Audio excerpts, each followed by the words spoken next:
उठून बसला, पिंपळाच्या खोडाला रेलला. आवाज कुठून येतो शोधत होता. कुठून आवाज येतो? आवाज शोधत होता. आणि आवाज शोधता शोधता शोधता शोधता त्याच्या लक्षात आलं, घाटावरती काही आंधळे पांगळे बहिरे मुके भिकारी बसलेले. त्यातला एक आंधळा भिकारी सुंदर भोपाळी म्हणून टाळी वाजवत होता. सुंदर भोपाळी म्हणायचा, टाळी वाजवायचा. आवाज एवढा गोड होता, एवढा गोड होता, आवाजानं मंत्रमुग्ध झाला.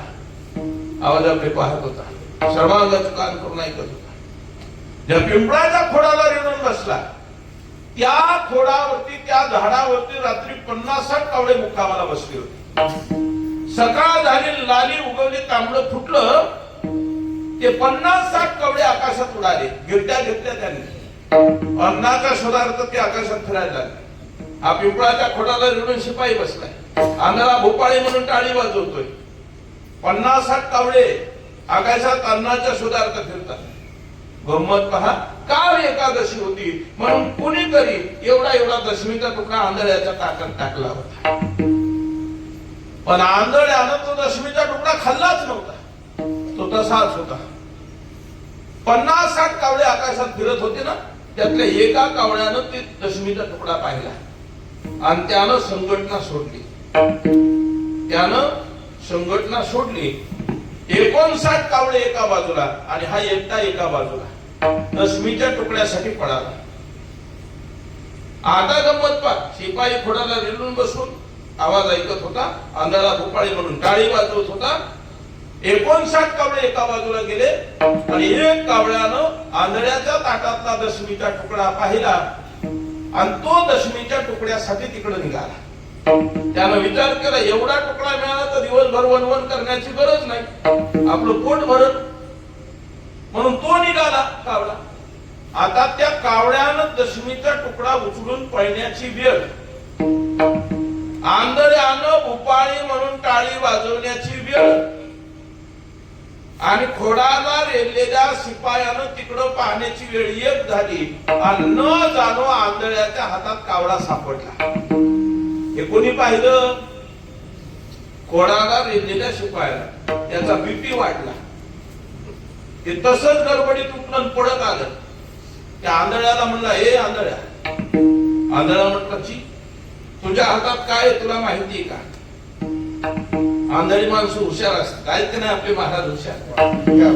आंधळी माणसं थोडी हुशारच असतात. महाराज माफी मागून बोलतो पण ऐका. त्या आंधळ्यानं सांगितलं, माझे फुटले, तुला दिसत नाही का? हा म्हणला, तुझ्या हातात कावळा आहे, तुझ्या हातात कावळा आहे. हा म्हणला, मग मला पाहिजे, देणार का? आंधळा म्हणला, देतो ना, पण कशासाठी पाहिजे?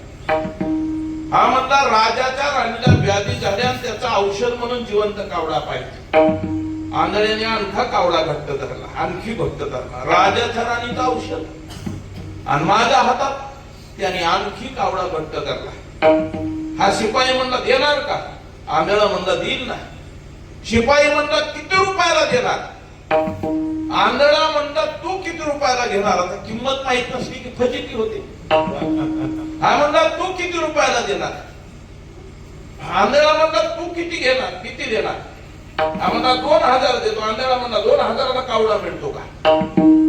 हा म्हणला, 3000. 3000ला भेटत नाही. 5000 जुळत नाही.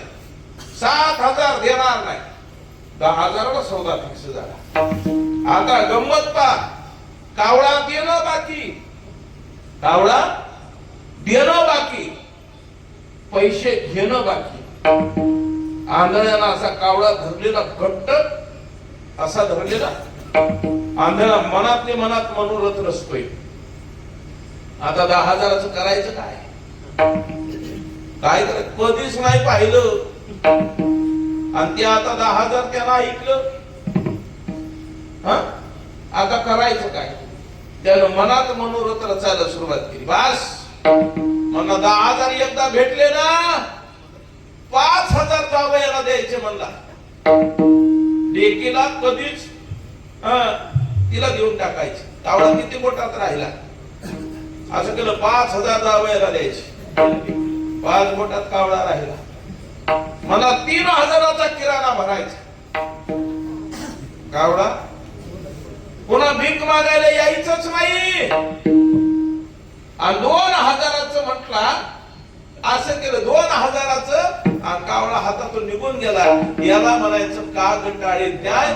जसं आंधळ्याला कावळा सापडला पण हातातून निघून गेला तसा तुम्हाला आम्हाला देह मिळाला पण तो हातातून निघून चाललाय. कुणाचं 1 वर्षाचं आयुष्य, कुणाचं 2, कुणाचं 50, कुणाचं 60 हातातून गेलंय महाराज.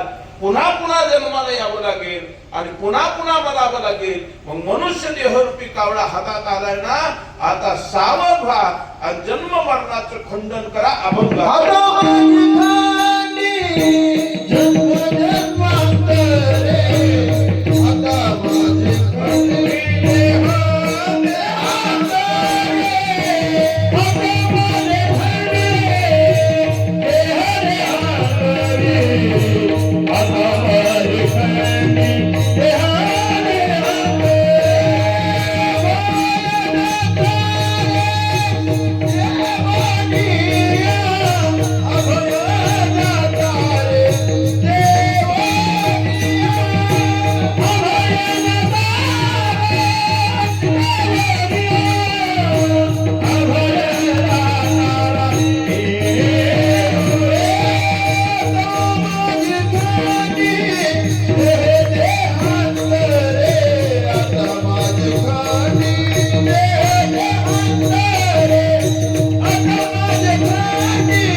अभय दातारे देऊया. दातारा आता अभय दे. आणि हे पुन्हा पुन्हा जन्माला येण्याचं पुन्हा पुन्हा मरण्याचं हे चक्र सोडून टाक. मग मानवी देह मिळाला पण कळाला हातातून निष्ठून चालला ना महाराज. जसं आंधळ्याच्या हातामध्ये कावळा सापडला पण त्याला कावळ्याचं मूल्य कळालं नाही तसा हा मानवी देह तुम्हाला आम्हाला मिळालाय. त्यानं अनेक जन्माचं तुम्हाला आम्हाला खंडन करता येतं महाराज सांगतात. एवढ्यावरती थांबले नाही. आणखी एक दृष्टांत तुकोबरायांनी दिला. तुकोबराय म्हणजे एक आंधळा होता. प्रत्येकाला सवय असते ना. कोणाला कपाळाला गंध लावला नाही करमत नाही, कोणाला हरिपाठाला गेल्याशिवाय करमत नाही, कोणाला गावात फेरफटका मारल्याशिवाय करमत नाही, कोणाला रानात गेल्याशिवाय करमत नाही, कोणाला बांध म्हणजे प्रत्येकाची सवय असते महाराज. प्रत्येकाची काहीतरी सवय असते. तसा आंधळा होता. त्याला सवय होती. काय होती माहिती का? त्याला कुठंतरी भांडण लावल्याशिवाय जेवणच गोड लागत नव्हतं. सवय काय होती? कुठंतरी भांडण लावायचं आणि मगच जेवायचं. तसं जेवतच नव्हतं. एक दिवस सकाळी उठलं, काठी टेकवत 8 वाजता घरातून बाहेर पडलं, वरच्या आणलं गेलं आणि 12-1 वाजता माघारी आलं. 1 वाजता माघारी आलं. 1 वाजता बायको दळण करत होती. दळण करणाऱ्या बायकोनं त्याच्याकडे पाहिलं. तुकोबरांचं दृष्टांत बरं का. नाही तर तुम्ही म्हणतात लागला का प्रपंचाच्या गप्पा. प्रपंचाच्या नाही, तुकोबरांचं दृष्टांत आहे का. बायको दळण करत होती. दळण करणाऱ्या बायकोनं त्याला पाहिलं. बायको म्हटली 1 वाजल्या, जेवायला वाढू.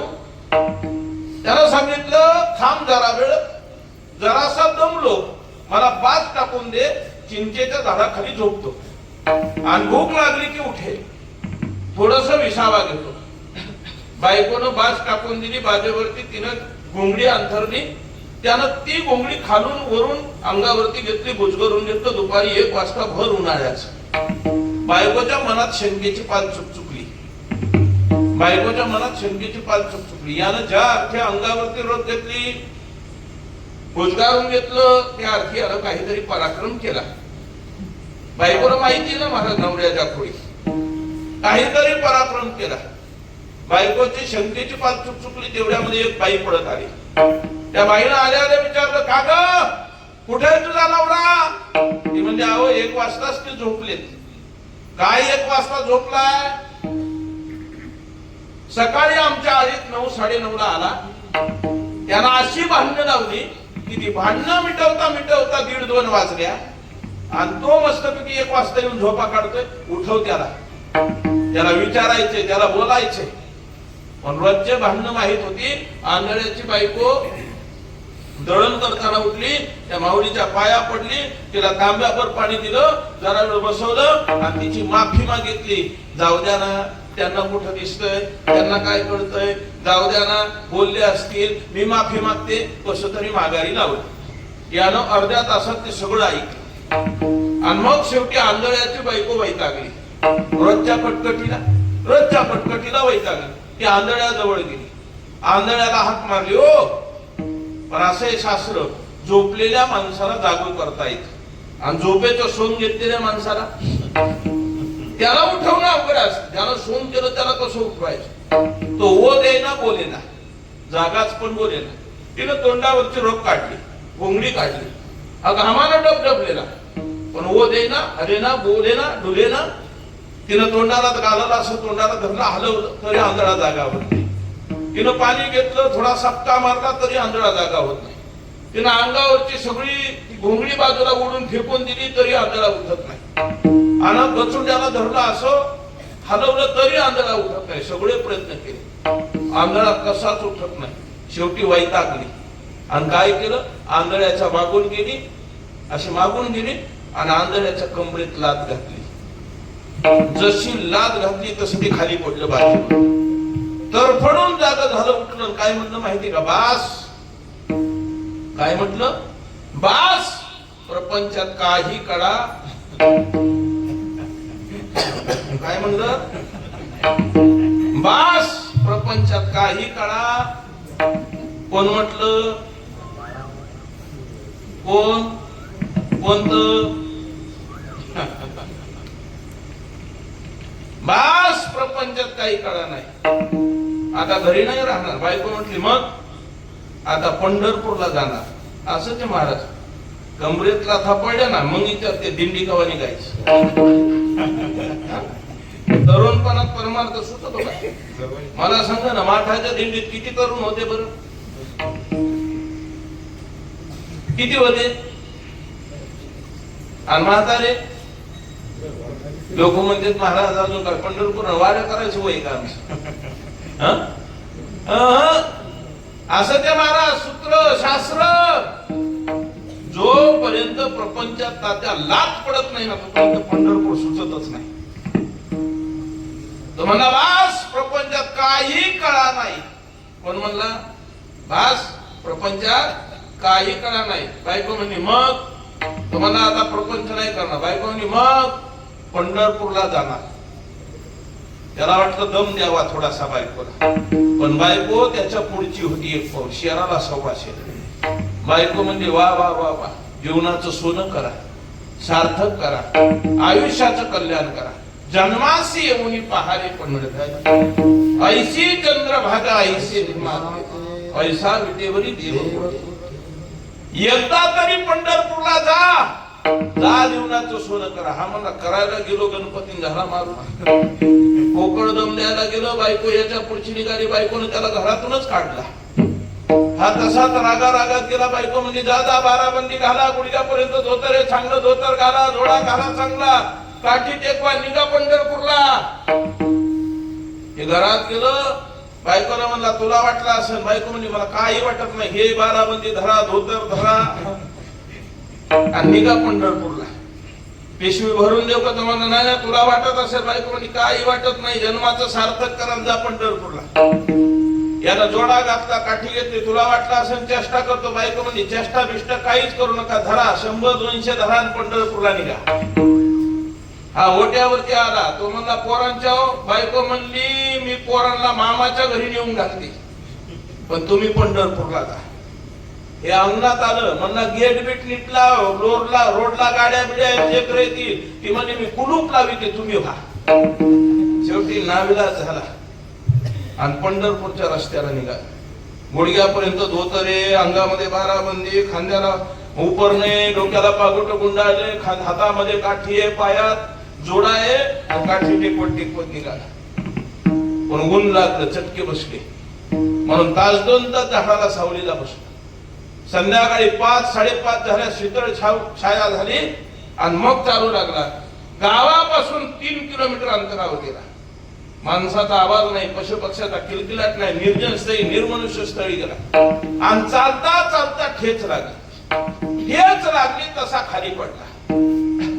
खाली पडला पण आवाज झाला. आवाज भांड्याचा होता. त्यानं विचार केला, असं भांड आलंच कुठून, पण काय भांड आहे म्हणून परत त्यानं काठी फिरवली.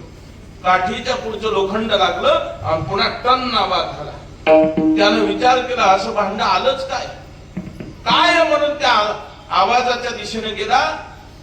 त्याच्या हाताला हंडा लागला. तहान लागलेली होती, व्याकुळ झालेला होता. तहान लागली म्हणून त्याला हंड्यात हात घालायचा आणि पाणी प्यायचं ठरवलं. हात घालायला गेला तर कापड बांधलेलं होतं तोंडाला.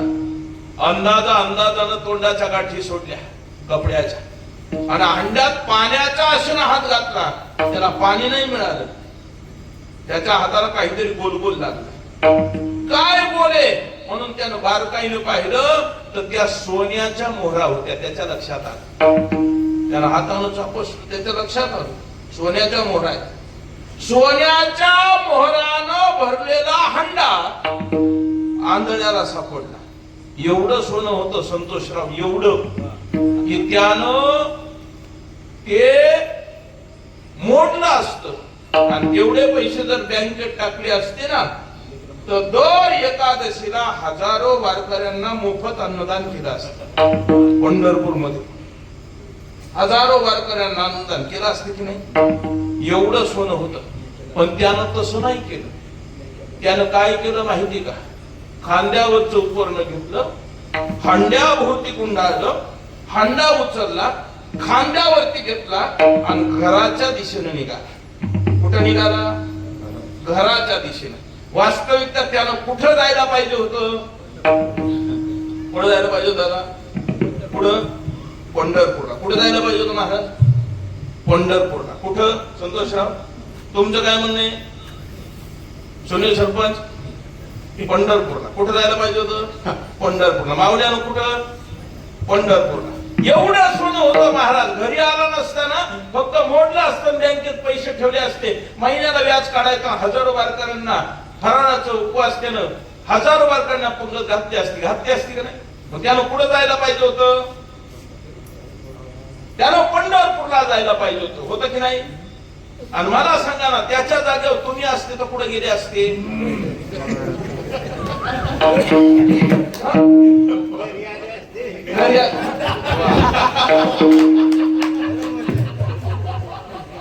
मग याला आपल्याकडे एक मन आहे ना महाराज, काय? ऐकावे जनाचे आणि करावे. आपल्याकडे मनच आहे ना महाराज, काय? लोकांचं ऐकायचं. जगणं हे सुखाचे दिल्या घेतल्याचे. जग असं ते महाराज, गाडभाऊ बसू देत नाही, पायी चालू देत नाही.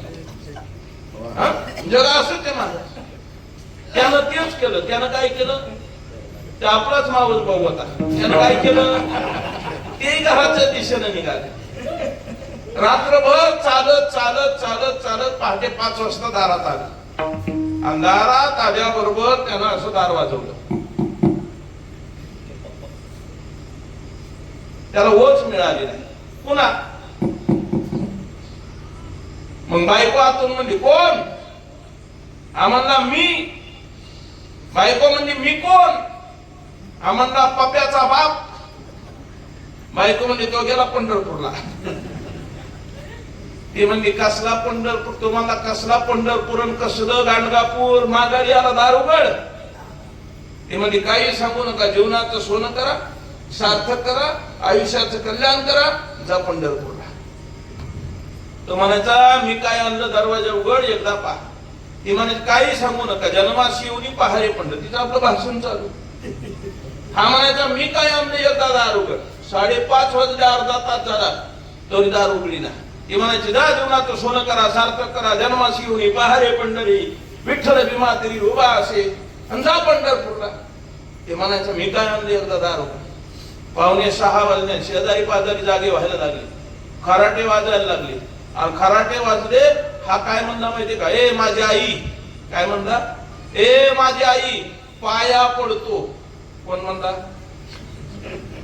हो म्हणतो ना का मामा? हो म्हणतो की नाही? ए माझी आई पाया पडतो. कोणता? ते म्हणजे काय आई फी नाही जा पंढरपूरला. हा म्हणला मित्र पाया पडतो एकदा दार उघड. 6 वाजता 3 दरवाजा उघडला. 1 तासाने दरवाजा उघडला. कडी खडकन कळाली. याच्या लक्षात आलं दार उघडलं. कर कर कर कर करत दार मागे गेलं. यानं खांद्यावरचा हंडा उंबऱ्यात मांडला. उपरनं असं बाजूला केलं. सोन्यानं भरलेला हंडा बायकोनं पाहिला. आणि बायको काय म्हटली माहिती का? चहा करू? तुम्ही कालपासून काहीच खाल्लं नाही, पोहे करू? आम्हाला चहा करू नको, पोहे करू नको. असं कर, एवढा सोन्यानं भरलेला हंडा घरात कुठेतरी ठेव. मी वरच्या आळीला जातो, पुन्हा कुठेतरी भांडण लावून येतो, पुन्हा येऊन बाजेव झोपतो. पुन्हा कुणी भांडायला आलं की माझ्या कमरेत लाद घाल. पुन्हा उठतो आणि पंढरपूरला जातो आणि दुसरा हंडा घेऊन येतो. मिळेल का आंधळ्याला? महाराज म्हणजे आंधळ्याला पुन्हा सोन्यानं भरलेला हंडा जसा मिळणार नाही तसा हा देह तुम्हाला आम्हाला एक वेळा मिळाला. आंधळ्याला एकदाच धनाचा हंडा मिळाला. तसं तुकोबरा अभंगाच्या 3ऱ्या आंधळ्याच्या पायी धनाची करवे. आंधळ्याच्या पायी धनाची करवे.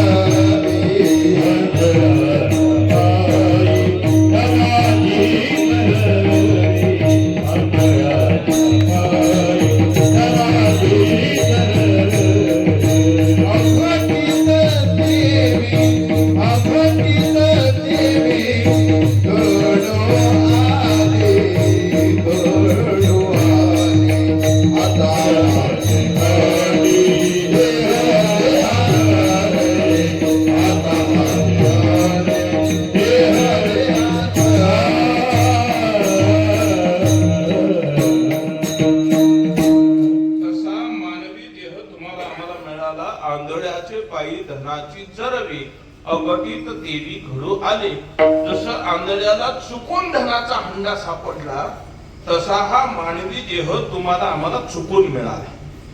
जसं आंधळ्याच्या हातात चुकून कावळा सापडला पुन्हा सापडेल की नाही सांगता येत नाही. जसं आंधळ्याला ठेच लागून सोन्याचा हंडा सापडला पुन्हा सापडेल की नाही सांगता येत नाही.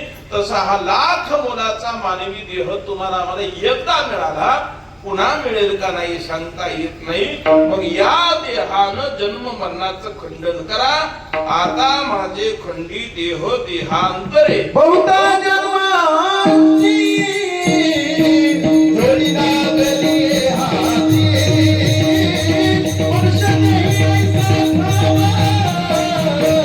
धडी पांडुरंगी भावे. धडी लागली हाती.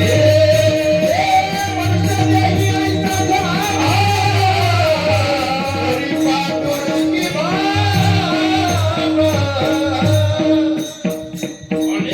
अनेक पुण्यानंतर हा देह तुम्हाला अनेक जन्मानंतर हा देह मिळालाय. आणि मग तुम्ही आम्ही हा देहानं पांडुरंग आपला केला पाहिजे. घरी पांडुरंगी भाव